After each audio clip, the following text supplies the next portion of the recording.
שמי דבורה ליבוביץ', ואני גרה בכפר מושב חיבת ציון.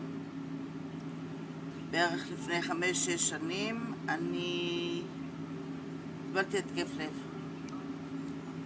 אמרתי, למה זה צריך לקרוא לי?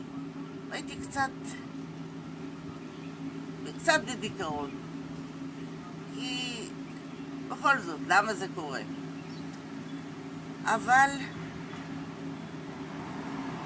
בכל זאת אמרתי, לא, אני מוכרחה לחפש דברים שיעזרו לי, תוספי מזון.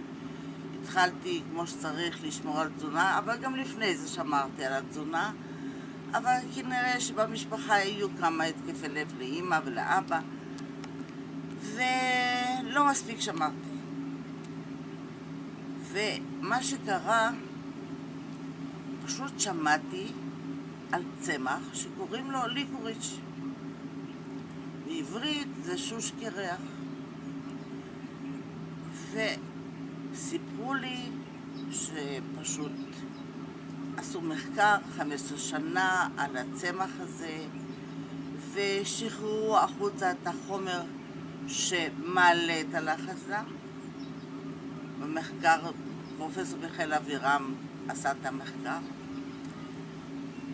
אמרתי, חבריה, אני רוצה לקחת את זה. ממש שבועיים אחרי ההתקף, התחלתי לקחת את הליקוריץ' הזה, את השוש קרח, זה בא בקפסולות, ואני פשוט אמרתי, אבל זה לא יכול לקרות, מה קרה? פתאום אני יכולה לעלות במדרגות, לרדת, הנשימה שלי הייתה יותר טובה, קיבלתי יותר מרץ, קצת מצב רוח יותר טוב. ממש זה קרה תוך 10 ימים שלקחתי את הקפסולות.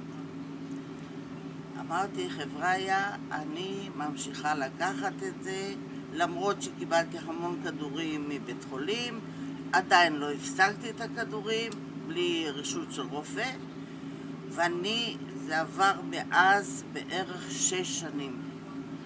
אני לוקחת את זה יום בבוקר, ואני רוצה להגיד לכם, בלי עין הרע, אני אומרת לעצמי, שאני מרגישה נפלא. אני נוסעת בכל הארץ, אני נותנת הרצאות בכל הארץ, אני יכולה לעבוד מהבוקר עד הערב, אני לא עייפה בכלל, אני לא ישנה שנת צהריים בכלל, ואני יכולה להודות לצמח שוש קרח. אני רוצה להודות לפרופסור מיכאל אבירם, ואני רוצה להודות לחברה שמכינה את החומר הזה. ותודה רבה לכולכם, ותודה רבה לאלוהים שיש לנו צמחים שאנחנו יכולים לעזור לעצמנו. תודה.